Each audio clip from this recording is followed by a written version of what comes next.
udah pada datang. Apa boleh sekarang masuk? Boleh, aja. Masih ntar dulu aja. Lah nggak kenal Bang Iwan loh. Mau siapa?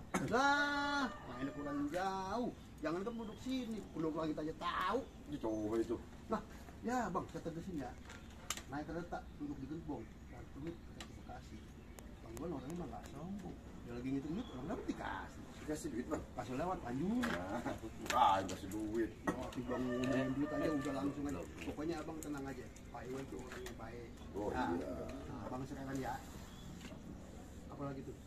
Udah sekarang lo udah tahu nih Pak Iwan siapa. Itu kan gua nggak dipantun lagi kan. Nggak ada udah. Nah sekarang gimana ya? Boleh masuk kan? Bang, tar dulu bang. Setiap muara bang udah pasti ada buaya. Kalau ada buaya hati-hati. Setiap wilayah atau daerah pasti punya budaya yang harus kita hormati. Terus bang, kita tahu bang ada yang namanya proses kegiatan. Ada pola pikir pengajaran atau pola pikir pengajaran. Kayak sekarang ini bang, bang harus melalui proses kita palang pintu.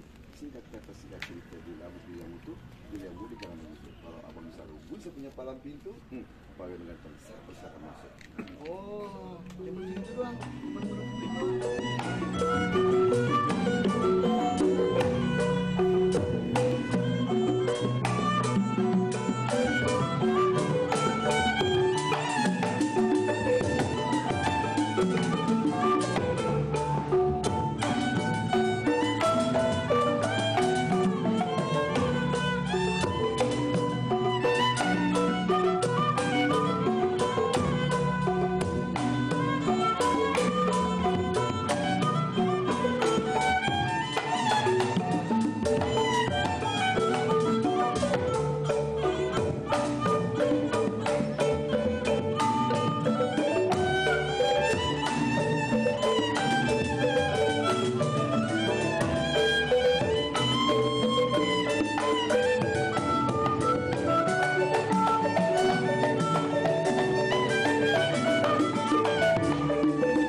Kota Administrasi Jakarta Timur melalui Suku Dinas Kebudayaan Kota Administrasi Jakarta Timur menggelar kegiatan Jakarta Art Festival tahun 2023 di Gedung Pusat Latihan Seni Budaya Kisang Jiun, Pondok Kelapa, Kecamatan